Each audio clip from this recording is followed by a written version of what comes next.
It's alive. So, I did it. I know you've been probably seeing my posts and my on my community feed and maybe on my Instagram and Facebook if you follow that. I've become part of the YouTube partner program, so I'm monetized now. And it's been about a day and a half of earning, and I've got a whopping like 60 cents in there. But it'll pick up, it'll grow, right? You got to start somewhere.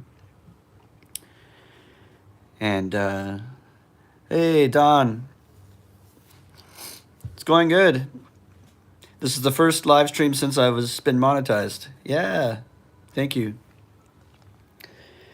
I don't know where I should spend my 60 cents that I've earned so far. No, I'm sure I haven't even posted anything since I was monetized, so that's when the views come in when you post something new. Uh, yeah, and today after this live stream, I'm gonna go to an open mic, which is like the hip hop. It's like a hip hop themed open mic. So that'll be cool. I love playing bass at those. And school is winding down to an end soon because it's, we're in the last week of April, and it's like mid-June is their exam time for the end of the year. So really, it's like 4 weeks in May, and then 2 weeks in June, and then their exam time, and then we're done. And I'm not working the summer, so I'm like counting down those 6 weeks. Man, then I have the whole summer off, especially July, and then August I'm gonna visit Canada, and then I'm coming back in September to really hit it extra hard over here with YouTube and everything. And probably during July I'm not working, so I'll be making a lot of videos and maybe banking them and scheduling them to play. So when I come to Canada, there'll still be some Cambodia stuff posting, and I can film in Canada. Maybe you guys are interested to see like my neighborhood where I came from. And on my way flying to Canada, I'm from Toronto in Ontario, if you know where that is.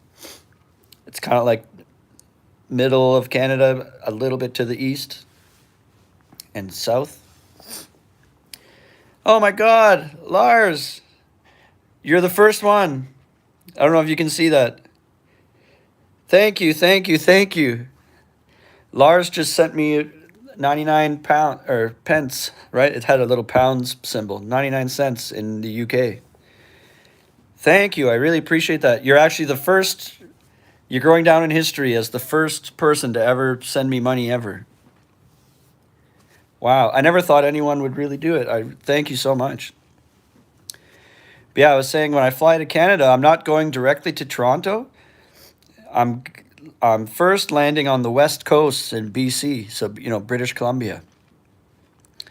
And then from there, I'll take a small like domestic plane from BC to Toronto, and that's like a 3-hour flight on a much smaller plane. And when you do it that way, you end up saving, well, at least at the times I was looking to go, it saves me like $300 or $400. Yes, Lars, yes.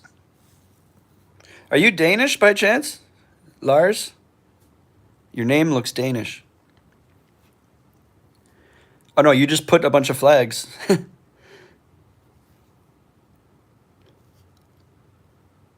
Finland, right. And then you put a Thai flag and a Canadian flag. Yeah, I guess Finland is pretty, in some ways, can be similar to Danish names sometimes, but Lars is a very Danish, or it's like common in Denmark, and then anything that ends in EN for the last name, that is also common in Denmark. So that's what I was basing it off of. Cool. So yeah, I'm landing in BC first at about 1 in the afternoon when I go to Canada. And then the flight to Toronto is not till like 6 in the morning the next day. And I did that on purpose because I have a friend in BC. So during that stopover, that afternoon and evening, I'm going to go visit my friend, and then I'll videotape all that stuff. So that'll be cool. And Vancouver in British Columbia, Vancouver's the city in BC, and when it's so amazing. If you've never seen it, you should Google it or look it up. It's like a big city, just like Toronto, except in the skyline there's mountains too, huge mountains. Don says, "I'll be going to Australia soon. That will be my first time traveling, going solo. Got any advice?" I'm trying to wing it as much as possible. Um,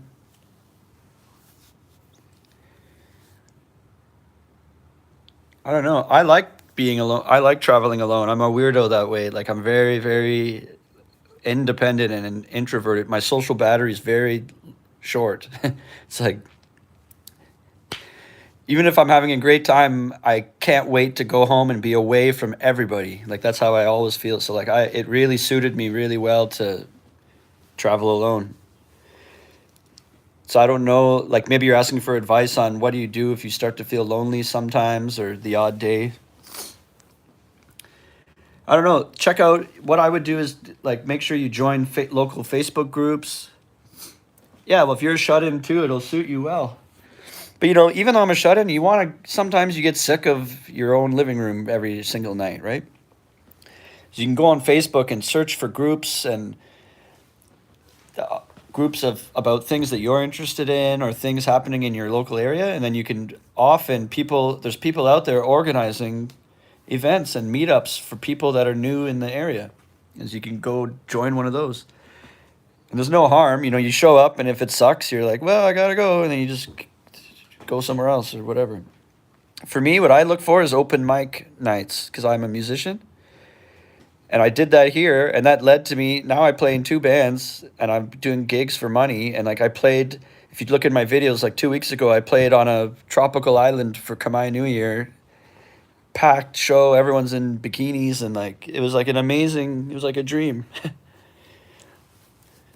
So one thing can lead to another. You just got to put yourself out there. And now a different open mic I was going to, some guys that are forming a super band. It's like they're choosing the best players they can find and they're going to form a band, start a new band. And they've just asked me to be the bass player. And so it's going to be a live hip hop band / it's hip hop and we've got like heavy hard rock. So I guess kind of like Linkin Park, but with more hip hop in it. Or like really old Limp Bizkit or something. That kind of stuff. And so that should be really cool. And it's going to be a serious band, like practices all the time, gigs, all the marketing on point, all the like. It's less of a hobby band, and this is more like we're taking this really seriously and being very committed. And it hasn't really started yet. It's starting in about a week or two, like right about now. We're forming it and starting. And we should start playing shows by June. That'll be awesome. It's going to be like full show, like packed with people. Can you imagine in Phnom Penh, Cambodia, there's not 1,000 options like if you're in New York City for shows. There are lots of shows, but it's like a handful. There's like 3 or 4 on a weekend, maybe or less. And often it's not that. Sometimes it is. I've seen some great live music here that's insane. That's awesomely insane. But like a lot of the time, there's kind of a lower bar to entry to get a gig. So venues are more desperate for players. So sometimes you'll see live music that's not really that impressive. And that's sort of well known around here. So if we come out and we're like a really strong band and it's like live hip hop, it's going to be 2 rappers, a full live band, and even a DJ guy, a scratcher guy on the turntables. We have one of them too. All live, all super legit and serious. Like, man, that word of mouth alone would fill a place. And bars here are small. You only need like 100 or less people. Probably not even 100 would fill a place. Like, so I can't wait. That's what I live for, shows. It's really chill without socials. Yeah, so some people are mentioning they got rid of social media. Yeah. Well, just get out there, or if you're at a bar one night, keep your eyes open when you're at bars because they'll put up little signs or on their chalkboard or a little place card on your table, and they'll be promoting different things they do during the week. You might be there on a Friday, but you're sitting there and you look over at the chalkboard and it's like, oh, Wednesdays is quiz night, or Tuesdays karaoke night, or they'll advertise what different things they do at different days on the week. And if you're traveling alone and you're totally alone, like you keep your eyes peeled for that type of thing and show up to some of these things, and then all of a sudden you'll meet like a handful of people that are just in your same situation, and then you've got friends.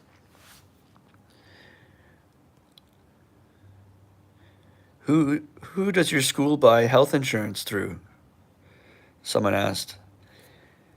I think at my school it's called NSSF. I think it's by the government.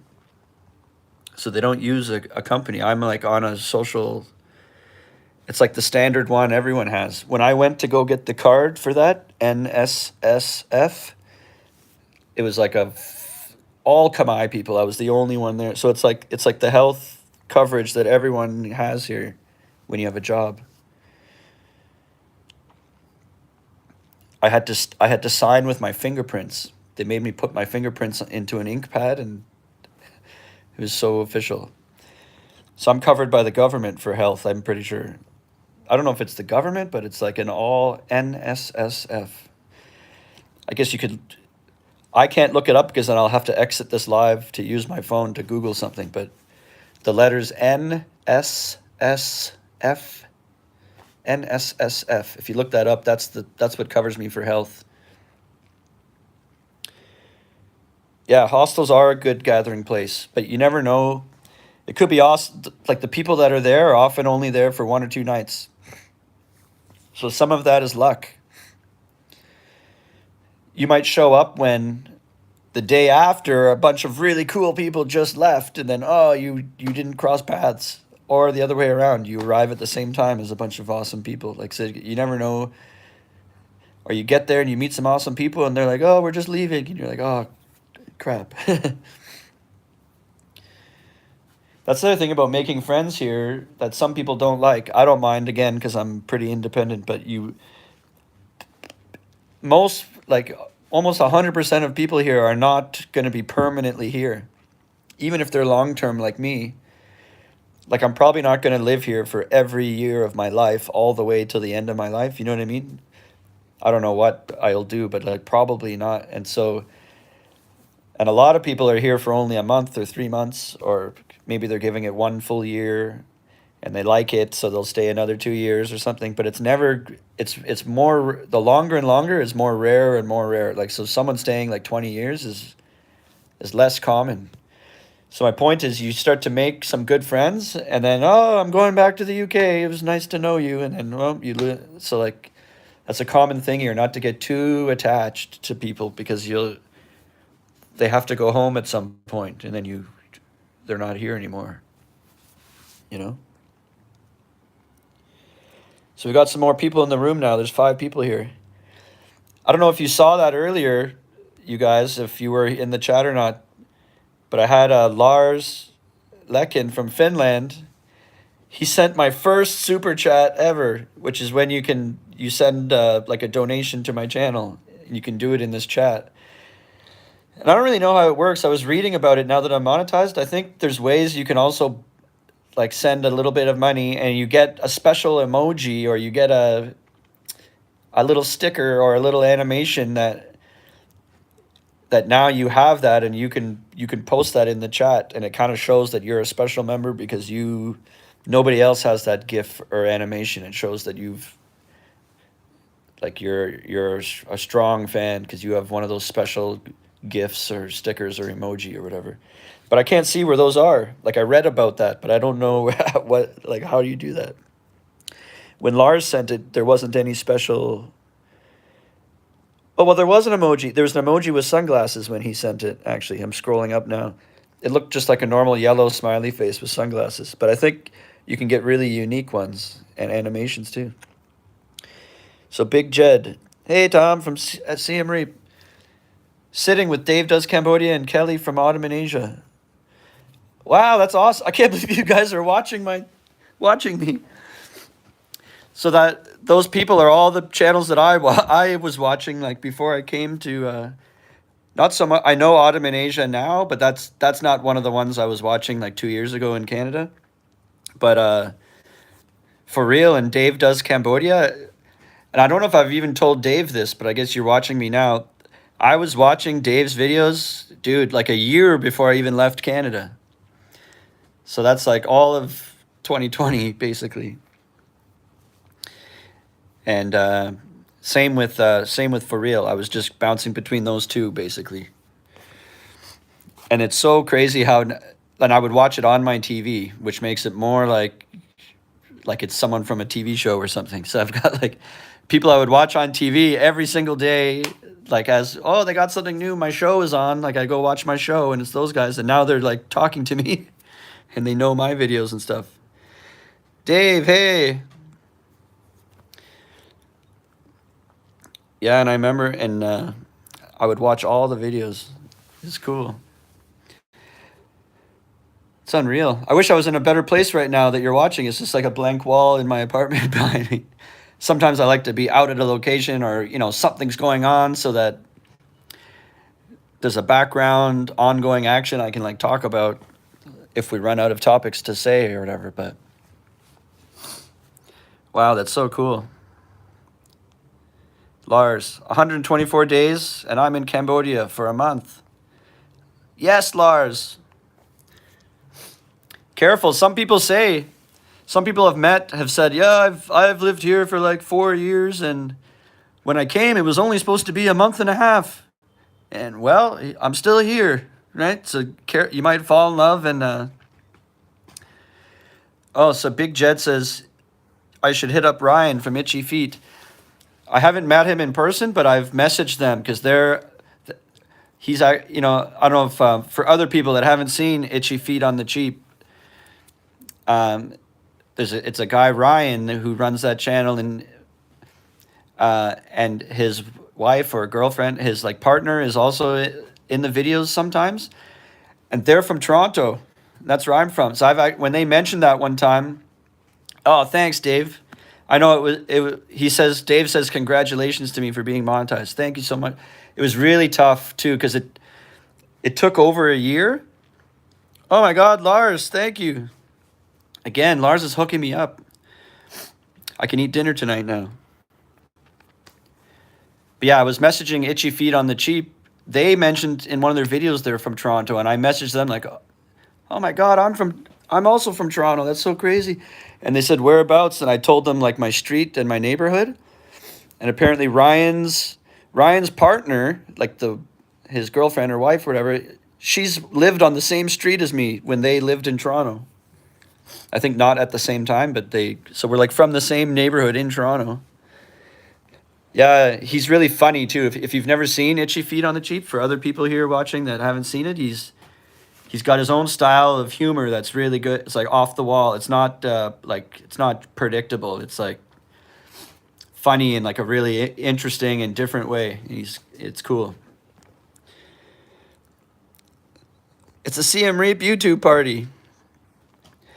I know I need to get my butt out there, but whatever. In July, I'm not working at all, so maybe that could be a good time. Or I'm here for the long haul, so we'll find a time. It's not like I've got 1 week left and I'm done. It's like I'll be here for a few years at least. So, except August, I'm visiting Canada. Crap, what was I talking about before all this stuff? Whatever. Itchy Feet on the Cheap. This is cool. Where'd you get your pizza from? Is it like the Kamai pizza with mayonnaise instead of tomato sauce? They do that here sometimes. Like if you were to lift up the melted cheese and toppings, it's like mayonnaise, not tomato sauce. The Kamai places do that. Which, like, it's not terrible, but I almost think that they should have a different name. It's like that's not pizza. So they should call it like, fun bread or something, or like cheesy awesome bread. but it's really not like a traditional pizza, the Kamai pizza. But they have, pizza restaurants that do proper pizza too. But when it's the Kamai restaurants, they sometimes don't. It doesn't taste very Italian at all. But like they have Domino's pizza. So Lars says, how old people are here? He's 36. I'm 37. Dave says, weird pizza here. I had one with ketchup. Yeah. But there's a Domino's pizza near me, and that tastes exactly like back home. What's another one? They have Pizza Hut here, but it's way too expensive. There's one here called Yellow Cab. That's pretty good. Where's another one I ordered from? Oh yeah, Papa John's. That's good. It's too expensive, but lately in the delivery apps, a couple times they've been going 60% off, like just for today. And then it's worth it to get a Papa John's pizza. So Don says, can't wait to visit Southeast Asia after Australia. For real says, I'll be 50 in July. July 24th to be exact.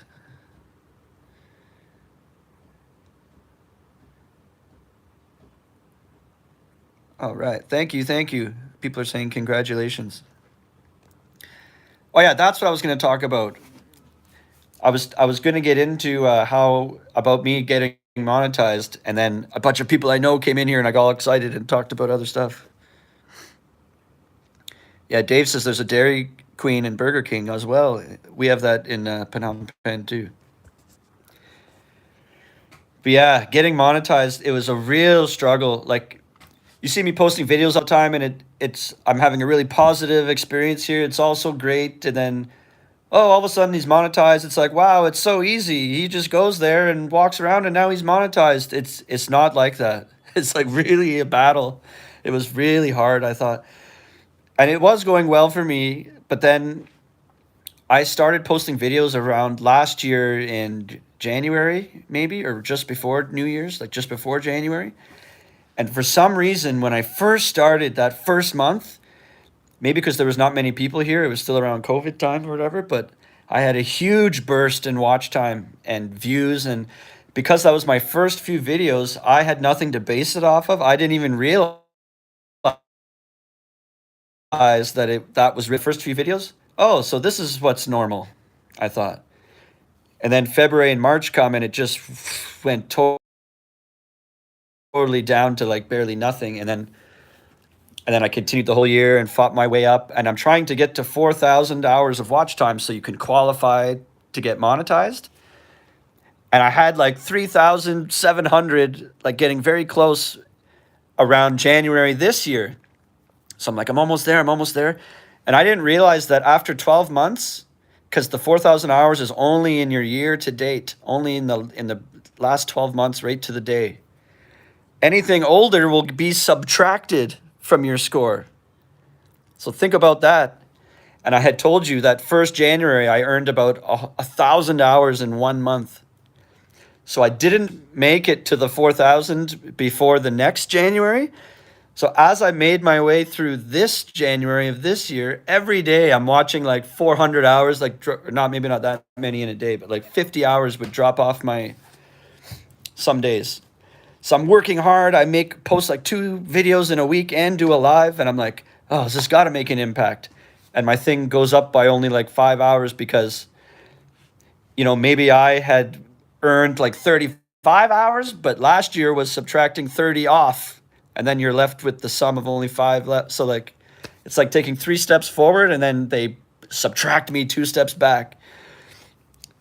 So I was almost qualified by January. And then it took January, February, March, and most of April to battle that subtraction I just explained to you.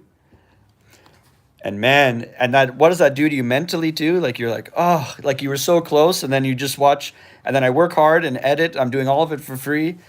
And then you go check the number the next morning, all excited, and it's gone down. And that's the last 3 months I've been like fighting that.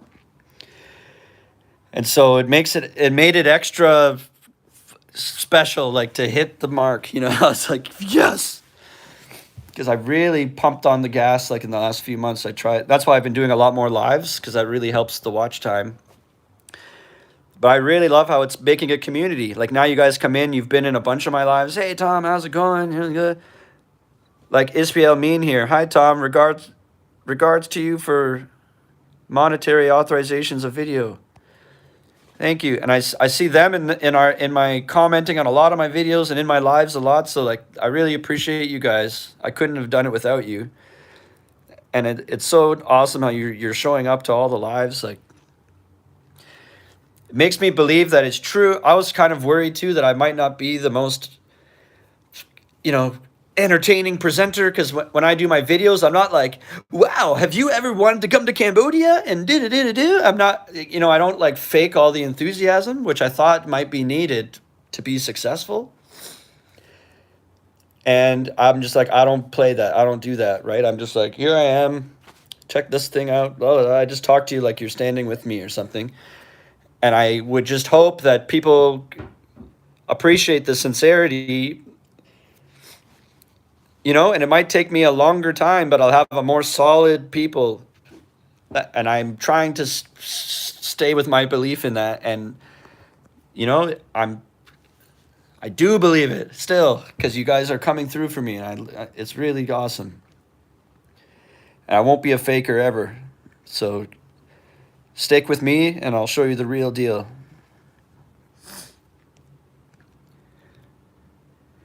Big Jed says, we had the watch time, but not the subs for a long time. So they had hit their 4,000 watch time within the year, but then they were still trying to get 1,000 subscribers. I was the other way around. I got 1,000 subscribers in about 11 months or something. And then as I said, my watch time was like, if I had just started doing lives at the end of December, I would have made it by January and I wouldn't have had to do that whole battle. So the last 3 months were kind of a waste of time because I was like procrastinating around that last December. Like if I would have sort of foresaw that problem coming and I started doing lives about 1 month before that, I could have hit it before that year was up and then nothing would have been subtracting from me every day. Like, oh, but anyway, I made it. So now that's over. I got no thresholds and no quotas to try to hit, you know, so now I can just do me and be creative. Nana Hawk says, well done, Tom. Don't spend all your gains on beer. Save some for the other vices as well. Oh, yeah. So far, I've earned 78 cents.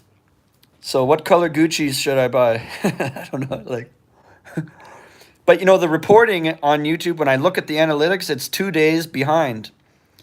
And I wasn't even, so that means like that's not even showing a full day of me being monetized yet. Because they had to approve me.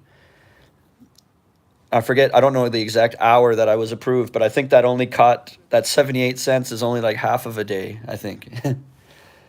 So I'll see, tomorrow I should see almost a true like thing of what do I make right now in a day. But it's going to be something like 80 cents or something like that. Also, I haven't posted a real video in like a week. And so when you look at your stats, every time you post a video, everything goes, and then for 2 days, and then it comes back down again, like not to zero, but it calms down a little bit. And every time you post, it goes up because obviously everyone goes, oh, let's go watch the new video. So because I haven't posted anything new since I'm monetized, I'm still in that calm down. I'm still in a calm, my stats are very calm right now, so the money's not shooting up. But so the next time I post a video, and if I start, my plan is I want to do like 2 a week and also 2 lives a week. And I think I can probably do 3 videos a week and 2 lives. The lives don't cause me any work, right? I just talk to you guys, so that's no big deal. But 3 videos, that's a little ambitious to promise, but I know I can do 2. And then when I can, I'll do like 3 videos. And what I plan to do is on the weekend, go and do something out there and film enough and have 2 separate ideas in my head going so I could film enough that I can edit that into 2 separate videos, and you post one like that day, and you post the other one like 3 days later, and then another 3 days after that, it's the weekend again, and you just keep doing that. So like make 2 videos on the weekend and space out when you post them, and then do a live in between those two. That's going to be my plan, basically starting from this weekend. Yeah, for real says 2 videos just about kills me. It's true, like it's true. But I have like free time at work too. Like I know I think I could do 2. 3 I know is like getting hard. Yeah, stay ahead of your schedule. And in July I'm not working. I think I mentioned that. So I could really have time.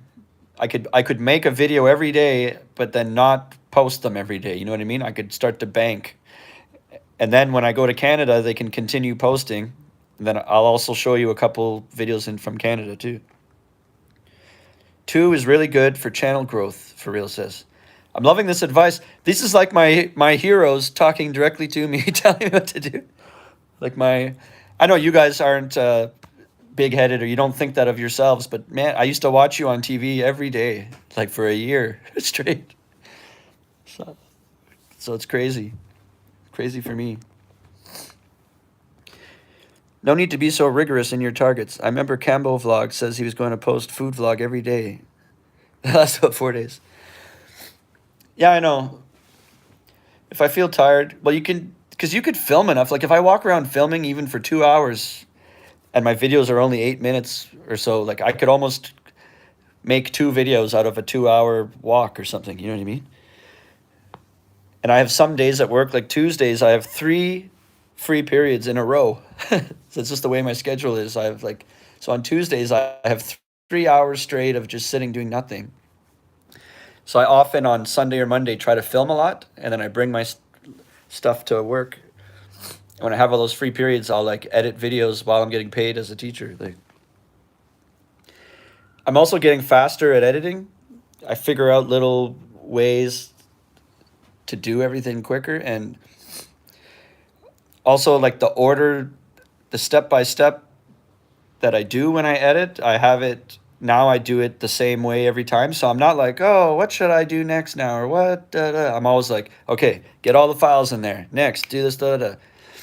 And as I'm editing, I don't even, that's one way that to waste time a lot, is if you're editing, you make one little change and then you watch the whole video just to see that little change, and then you keep on editing, and then oh, that was a good edit, let me see what that looks like for the viewer. Then you watch your whole video again, and you're just like killing it for yourself, because you keep, by the time you've edited the whole thing, you've watched your own video like 100 times. That adds a lot of time. What if, I know 100's an exaggeration, let's say it was like 30 times and your video's 10 minutes. 300 minutes, that's 5 hours you're wasting just watching yourself. Like, so what I do is I do a lot of editing, keep on editing, editing it, and then after I'm almost done, then maybe watch it. Or if it's very crucial that you can't move on until you know it's that little part's good, then I watch those 10 seconds, and then it's like, try not to like watch your own video 1,000 times while you're editing it. It makes it way faster. They also say that I'm a musician, and for recording music, when you're doing a home recording, that's a very common thing people do too. Every little layer you change or you add, oh, let's listen to the whole song again, and you're just so in love with yourself and your new song. And then after 2-3 days, you hate your own song because you've killed it in your own head, like by playing it way too many times. And me and my buddies back home, we call that demo-itis. It's like you're recording a demo and you listened to it so many hundreds of times that you've ruined it. And now now you have no taste of like what is good or bad anymore, because you're like, it's like when you say a word too many times and it loses meaning. Now you listen to the song and you're like, I don't even know what it needs now. And I added this part, and I can't decide if that was a good idea or a bad idea. I've heard it so many, and then you have to get someone else to listen to it, and then you hate your own songs. Demo fever, yeah. So don't give yourself editor fever when you make YouTube videos, and the editing can go by fast. I used to spend like a whole day, because I would do that stuff, editing, or sometimes I'd spend a lot of time editing and I don't even finish, and then I'd pick it up the next day. So it would be like a lot of hours over the course of 2 days to edit one video. Now I do it in about 2.5, 3 hours. Like, 'cause it's not even like it's like I'm doing work or something. Just next thing. I'm like leisure, like, oh, let me watch it for the 15th time again. And then when you're done, you can enjoy it. Don't keep watching it 1,000 times while you're making it. That would be my advice. You could cover Khmer line dancing over a few videos. Good fun as well. I don't recall anyone covering that in recent times. Yeah, someone else suggested that I do that because in the Khmer culture, they have special dances with, I can't even do it, special hand movements where they bend their hand back, like their fingers bend backwards while they're doing really, like they put their hand like this, but their fingers like can curl backwards. You might have seen it in carvings and inscriptions, and they have movements with their hands while they dance, and it's not random. It's like every movement has a meaningful reason and all this stuff. I'm not explaining it properly. It's very interesting. There's a lot of depth to it. It's not just randomly moving your hands. There's a lot of history and depth to all that. Someone else suggested I do that, and then part of that video I could go up and try to do it too, and that would look funny. You know what I mean? I'd be a big fail. Newsmodo takes about 4 hours all in. She said, that's for real. They do a thing once a week, I believe. And I don't know if maybe you've increased the frequency. And it used to be Wednesdays, I think, when I was back in the day. But they do a thing called Newsmodo. They report on the news and interesting things happening in Cambodia. Restrictions or anything coming up in the news, and also anything interesting that's going on. And they tell you all this stuff. That's what you're hearing, kind of like a narrator telling you. And then what you're seeing is they go on a motorcycle ride through different neighborhoods and areas in Cambodia. And it's very scenic and very cool. So you can watch a lot of people love that about Cambodia videos. You can see all the houses and dirt roads and palm trees, and it looks so nice and everything. So you can like take in that scenery while you get informed with all these interesting news and facts and stuff like that. And that's the For Reals Newsmodo. And they do, I believe that's once a week. I don't want to speak for them, but then and then they do other videos too, like all kinds of stuff. I've seen apartment tours, restaurant things, new neighborhoods, whatever you can think of, right? Like it's not just limited to the news. They have videos on all kinds of stuff.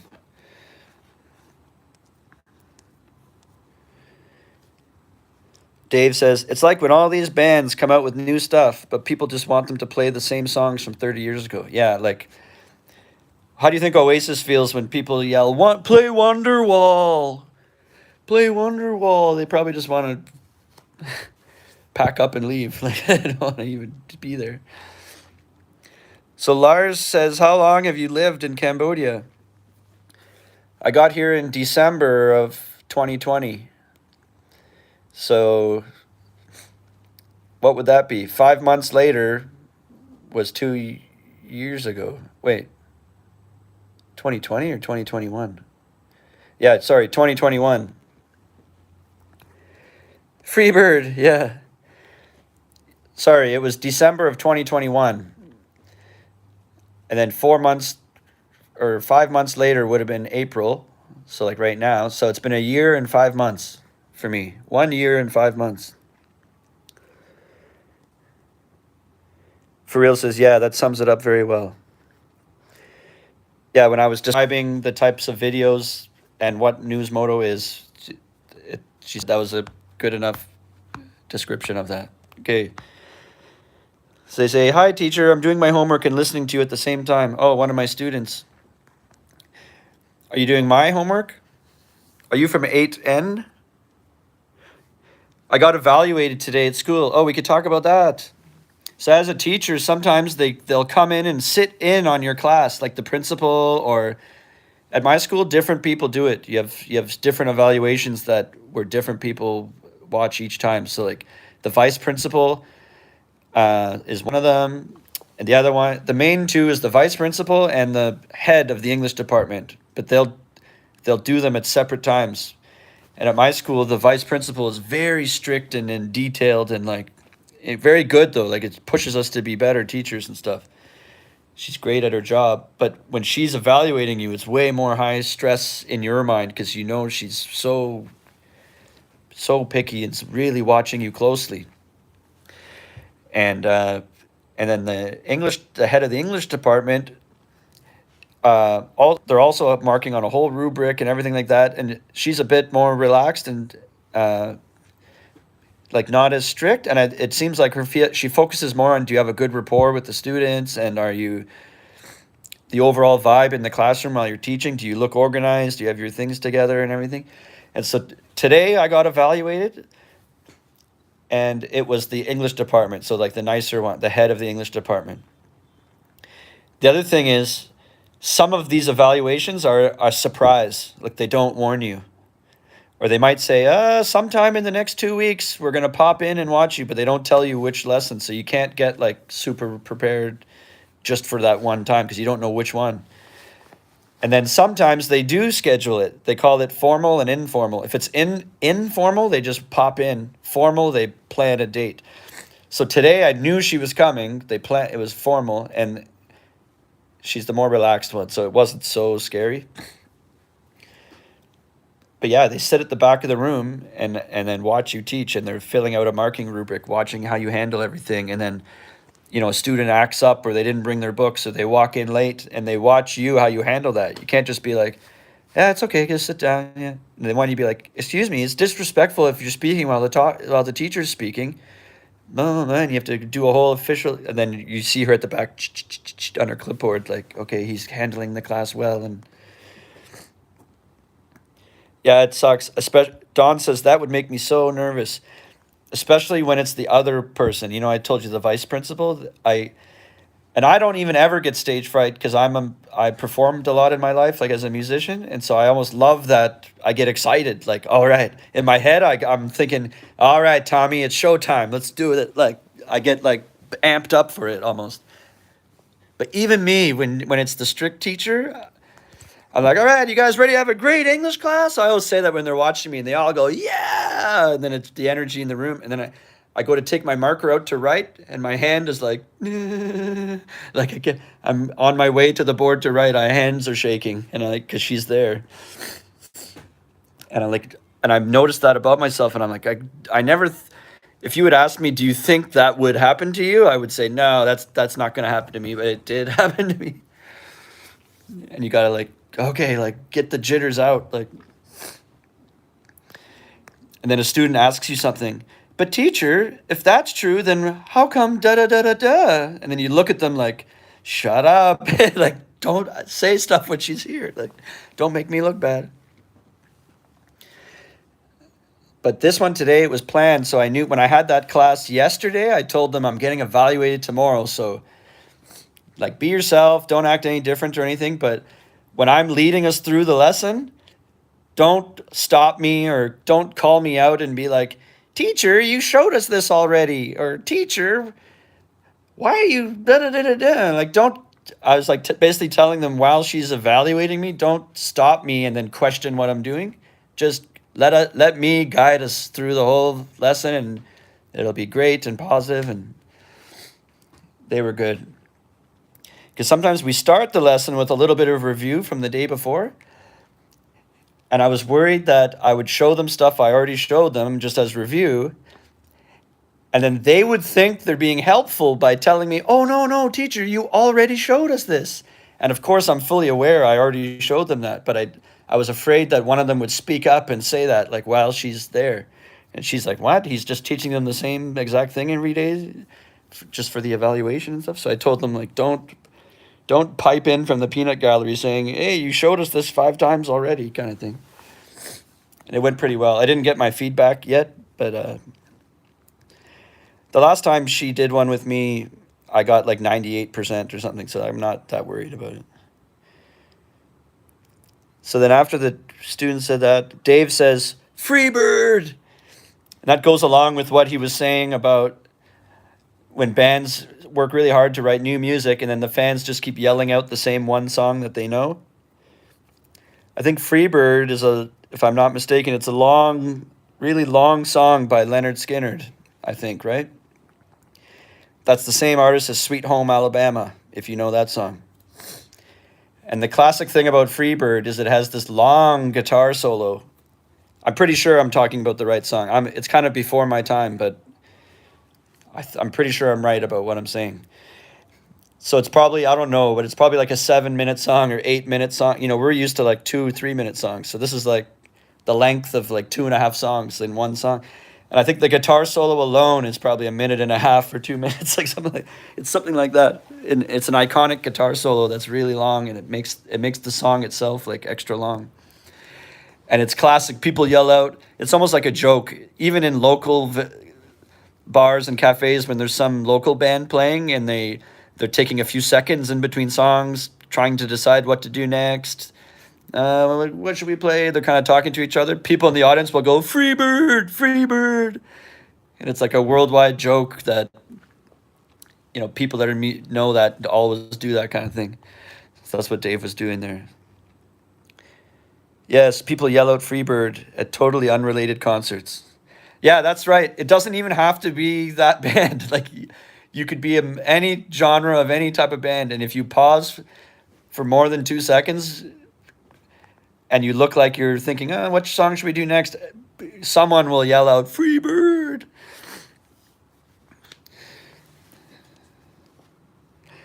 I wonder how long that joke will go on for.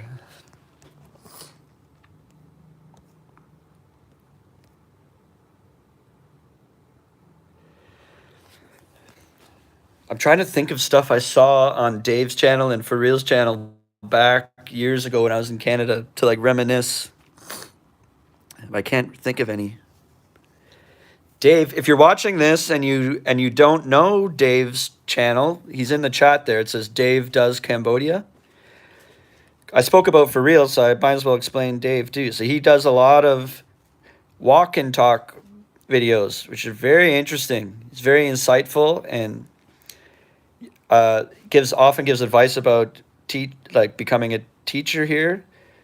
And also, I've noticed some of the videos talk about maybe if you're reaching the age soon where you're thinking about retiring. He speaks about that too. Like, so working here as a teacher or maybe living here as a retired person. And then also just things to prepare you for visiting or living here. He'll have videos that are counting down tips or things you should bring with you or things you shouldn't bring with you, or it's a wide variety that he's got. But the format when you watch them is often like a walk and talk. It's very calming, and I remember like I could watch it for a long time because it's almost the same idea as the News Moto, where you're seeing a lot of scenery and you get a good feel for what it looks like in Cambodia. People that aren't here, they want to see that. And then you can tell, this feels weird saying because Dave is watching me, but I mean, when I'm sure everyone would agree, when you watch Dave's videos and you're listening to him talk about stuff, you can just tell he's a good guy. I know that sounds weird, but I think everyone would agree. And so, and he doesn't embellish anything or make things sound like better than they are. He's very sincere as well. I think that's what I really appreciate. I look for that, and I'm like that too. So like I really identify with sincerity in it. So he's like very informative without being all like, hey, welcome to Cambodia and we're gonna have a super day today, right? Like I'm not like that, and I don't really like watching other people like that. So Dave's is very good. You get all the facts, all the info, and you can see what it's like in his day-to-day walks. And a lot of good information there. I don't know what else to say about it. That will be the Rick roll of Concerts Forever. Yeah, yelling out Freebird. Yeah, I remember, I'm trying to think of stuff Dave was doing a long time ago.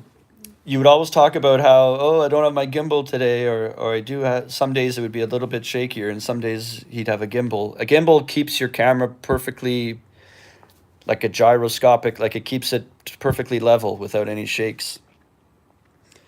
Don says, oh, by the way, did you guys hear the news that Vietnam is thinking about changing their policies for visas and teaching English in Nam? What I heard is someone commented on my thing saying they watched a channel called Fat and Broke, and they heard that guy say that they're going to start removing that you need a degree to get a work permit in Vietnam.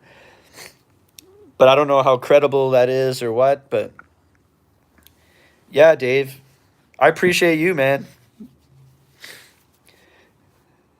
Prepared me for coming to Cambodia, and even just mentally, like, you know, if you're just to feel right with the decision even, or because I had decided I was going, and then I because it was COVID times, I couldn't get a flight for like 8 or 9 months. So like I was already fully decided, and I had to just watch videos of being there and before I could actually go.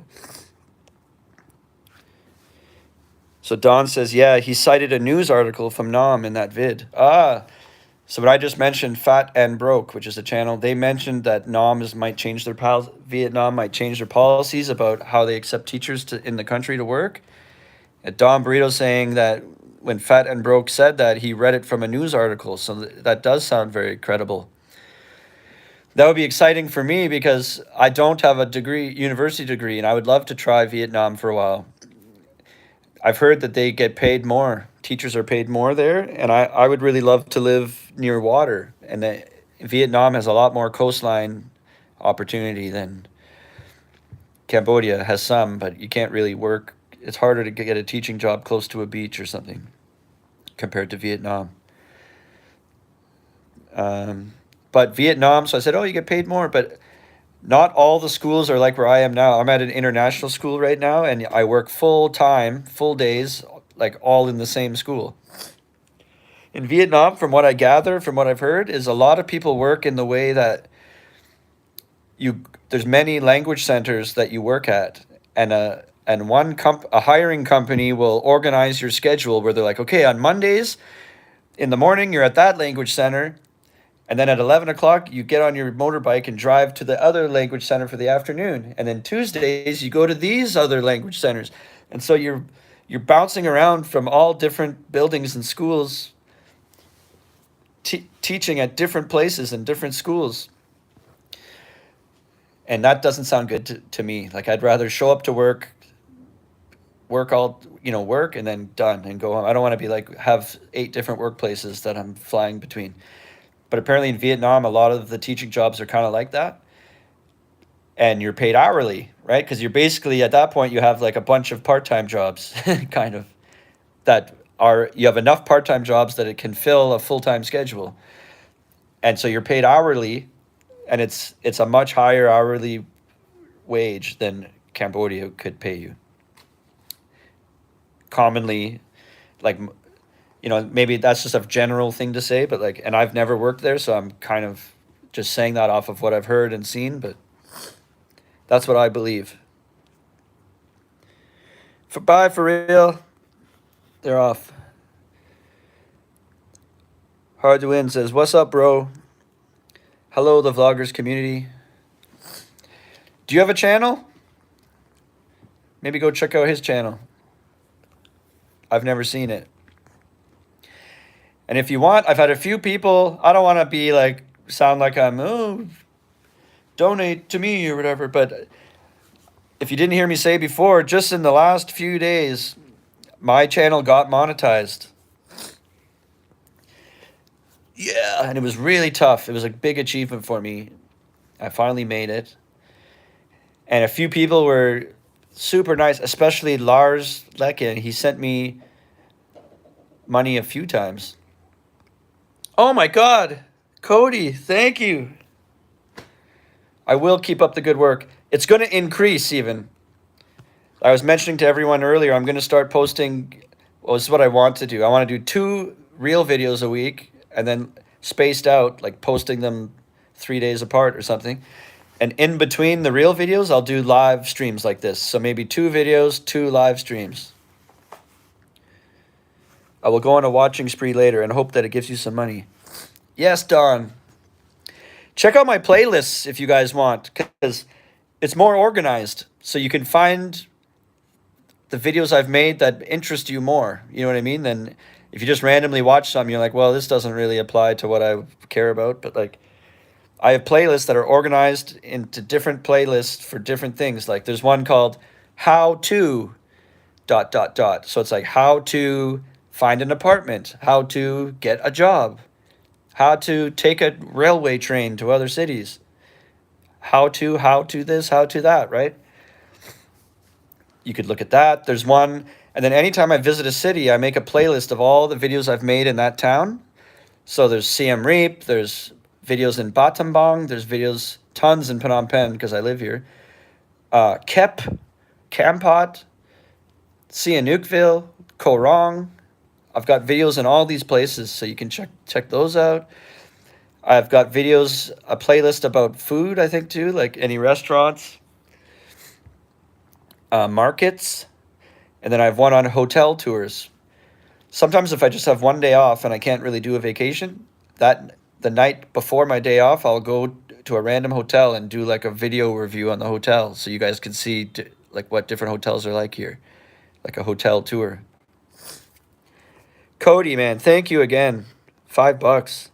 I don't know if you know that, but here $5 can go a long way. Like that's in Cambodia. That's really cool. I really, really appreciate that. And I don't want other people, like, don't think that I don't love you if you're not sending money. That's fine. I, I just want, it's amazing enough that you're here in the chat, like all you guys. So don't feel like you're any less if you're not sending money. But man, I really appreciate it. My goal is to try to grow this. And then when I come back from Canada in the summer, I want to not teach full time anymore. My whole life, I've always been involved in bands and music and creative stuff, and I never ever had time for it because I'd be working full time, and then I can only do a couple hours here and there, and it's been the bane of my existence, like killing me my whole life. And so I'm trying to work towards and build up where I can flip my balance, my work-life balance, and have more of my time, like my full-time days, working on being a creator, and I'm involved in a few bands here, and then my part-time thing will be the job, like teach part-time and be musician creator full-time, instead of right now it's the opposite. Now I teach full-time, and then after a long day I can come home and be like, okay, finally I can do what I want to do. And then I'm no energy, or let's go out and film, and it's pitch black by 6 p.m. here, so it's dark outside. It's like I have no light to film because I'm working during the day. It's so horrible. It's like my goal would be if I can build up my side hustles enough and maybe move to a cheaper apartment to make it work, where I have daylight to film videos, work on music, play gigs. Even I'm a bass player, but I could even do solo singer-songwriter gigs for a little bit of money too. And then when it's the evening, then teach part-time for 2 hours, like 5:30 to 7:30 at a drop-in language center or something. And then with all that put together, hopefully it's enough to scrape by. And with everyone's support, and if I keep staying true to what I'm doing, and I'll stay sincere for you guys and show you what life is like, I think I can get there. But yeah, I was telling you how $5 goes a long way. I'm thinking of doing that soon. I'll make a video of showing you where I'll go to a market or somewhere with food and stuff, and I'll have only $5 with me, and I'll show you. You know what? I'll make that video for you, Cody. You sent me $5. I'm going to take that $5 and I'm going to make a video to show you, like, this is how much stuff you can get for $5 in a food market or something. For instance, when I buy my lunch at school, like it's just out on the street in front of the school, there's food vendors and stuff. I buy this chicken and rice thing. There's a short from like a week or two ago on my channel that I showed it already. It only costs like $1.25 or $1.50 for a meal.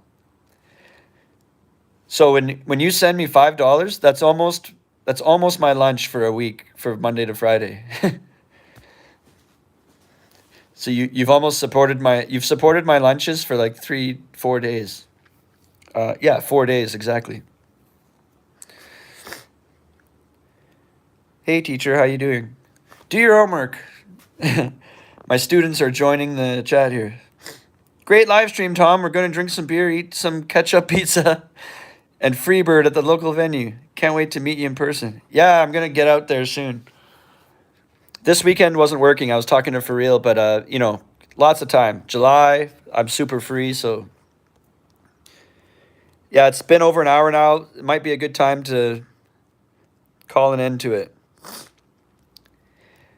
If anyone else feels like donating, now's your chance. I know that's a effed up thing to say. Or like donate if you want to donate but you have some kind of request of me. I'm down for that, man or woman. Like or a question or like how Cody did. Here's $5. Show me how much beer you can get with this $5. Or here's I had someone ask me one time. They're coming here soon and they had a hotel in mind that they're going to stay at, and they're not sure if the pictures they're seeing online are actually accurate, or they're scared that they're going to book this apartment they're going to book this hotel, and when they get there, it's going to be really like not like the pictures and be kind of crap, and then they're coming for like 3 weeks, so that's a big amount of money to pay up front when you're not sure of the quality of the place, because they're like the pictures look like old or they might not be very accurate. And they brought up the idea that if they sent me enough money to stay in the hotel just for one night, could I like film, video what the rooms look like and video the whole property and the outside and what restaurants are nearby and all this stuff. And that subscriber, they would cover the cost of me staying there that night. And then I'll give them a big video review on the whole hotel. And then that way they can be confident to know that it's a good place to book for 3 weeks. Or maybe they're bringing their whole extended family too. Maybe they have multiple rooms, so that before they invest all that money, they could just give me like $25 or something, and or whatever it costs for one night, and I'll go stay there for one night and show you everything and how it is now and film everything and be like, yeah, it looks nice, but they're rude at the front desk, or they're blah, blah, or they're so excellent. You know what I mean? So that's an idea that I don't know if that could catch on, but if there's something you want me to go investigate or go check out or stay one night or travel to, if you just send me what it costs to do it, I'll go do it for you and make a video on it. What do you think of Mad Monkey in Phnom Penh, Lars says. I've only seen pictures and like stood from the outside of there, but I've been to the Mad Monkey as many locations. I've been to Mad Monkey in Siem Reap. I stayed there for 3 nights and it's awesome. And they're known to be good for parties. Every day they have different events they're planning. They do a pub crawl and they organize it all and they'll take you out. They do pool parties, DJs, karaoke. It's often like younger age groups there, like 19 to 25. But it's not only that, but that's commonly what it is. And they sell food and drinks, and it's very clean. And I think they have a deal where if you get like 2 nights, the third night's free, like 3 for the price of 2. I'm pretty sure. But I've never stayed at the one in Phnom Penh because I always like I live here anyway, kind of thing. Lady bars? Real Cool Jewel asks. Yeah, there are lady bars here. So that could be one of my ideas. Maybe if you send me a donation, I'll take that amount with me to a lady bar and you can see how far it gets me or whatever. I don't know if they'll let me film in there. I could probably have to do it with my phone. They wouldn't want, it would look weird with me coming in with camera equipment and stuff. How about exploring the best rooftop pool spots? Many new ones. Yeah, I only did that once. I mean, I only showed one spot. It was during one of my hotel reviews. If you look at my playlist under hotel reviews, it was called Pasteur 51. I think in the thumbnail I'm going like this, and it says like $35 a night hotel room. So like look for that picture. And the hotel's called Pasteur 51, and it has a rooftop pool. And that view up there is amazing. And it was pretty cheap hotel, only like $35 a night, but very, very nice. And the view, it's very close to the Independence Monument and the Statue of the King, like right there. And so you can see all that from like a rooftop, and there's a pool. So if you go watch that video, I go swimming in the pool and all that. Ever used Wise account to transfer money to Cambo? Have a Wise Visa card? Is it accepted there? Paul 2D is asking that. No, sorry, I've never heard of Wise at all. I don't even know what it is. So it's some kind of money transferring app, I guess, and they probably partner with Visa, but that's what it looks like from what you wrote, but I've never even heard of that. So sorry, I don't have it, never heard of it. How about it? Oh yeah, I already read that one. So yeah, good idea. And pools, on the topic of pools, sometimes people, when they're looking for an apartment, they think, oh yeah, I want a pool. But it's not that necessary, like, because bars or other hotels or places that have pools, they'll let you swim in that pool even if you don't live there. You just, sometimes you'll have to pay a small fee, or if the pool area has a bar, they'll say, yeah, you buy a drink or two and you, no problem. Like, or they sell food, like you come in and have lunch and then you jump in the pool, they're not going to tell you to stop because you're buying stuff there. Or some places will say $3 or 2 drinks or whatever, like one or the other, and you can use the pool. That kind of thing. So, because like my apartment now has a pool in it, and I never have gone in there. It's like, I think once you have one, you'd rarely go in. So there's no point in adding money to your monthly rent just because there's a pool in your building. Get a cheaper apartment, and then anytime you want a pool, just walk down the street and pay like $1, buy 1 beer and go in their pool. Plus, you'll probably make friends that have pools too. Do you do meet and greet? Also, I'm coming in September. I'll pay dinners and drinks. Yeah, I'll totally do that. I'll make a video. You guys all want to meet Lars in September? When he gets here, Lars and I will hang out, and I'll videotape it. He'll be like, here's one of my subscribers that I've been, we've been corresponding over my live chats and in my comments, and now they're here in person. This could be you. Look how much of a good time we're having. Come to Cambodia. That brings me to another point. If you think this is awesome and you love what I'm doing, and you're thinking, oh man, how could I do that? It all starts with getting a good TESOL certification. And what I mean by that is becoming a teacher. That's the certificate that shows you're trained to be an English teacher here. And the course I took, it takes place in Phnom Penh, in person. A lot of these courses you do online, and those aren't as good because you're like trusting yourself to learn off a video or something. The one I took, you come to Cambodia and the classroom is in Phnom Penh, and you're with like 10 other people from all over the world that are all in the same boat as you, and they teach you how to become a teacher. And it's good because you can role play off each other. You have 10 friends instantly. You study with each other. And then at the end of the course, it's only 4 weeks. At the end, they line you up with a job. So like I wasn't even fully graduated. I was in my final week, and I'm already getting emails of schools asking me to come for interviews. Because this TEFL course, they send out your resume to all the schools for you, vouching for you. And during these 4 weeks, the cost of the course also pays for accommodation. So they take care of everything. And the time leading up to it, they'll help you with things like getting the right visa and how to enter the country. They'll guide you through that too. So they'll guide you to get here. And then when you get here, you have a month accommodation. And then you'll run into 10 people in your class that are all similar things as you. So then they'll help you get in, they give you accommodation, and they give you like 10 friends right away. And then when you're done, you get a job. And I still have that same job from when I got from that. And the course is called AVSE. They also do the exact same thing, everything I just said, they also do in Vietnam and Cambodia. I've put the website in the description of this video. So if you want to just, even if you're just, I don't know about that, but it's kind of interesting, you can go to the website and read about it, because I might not be explaining it in the best way. And then if you're starting to get interested, you can send them a message or email them, and they'll do a little webcam chat with you, or maybe audio chat. And the people that run the course and work there, they're very good. I would suggest, even if you're on the fence, have one of those phone calls, because they can really put your mind at ease and explain everything fully to you.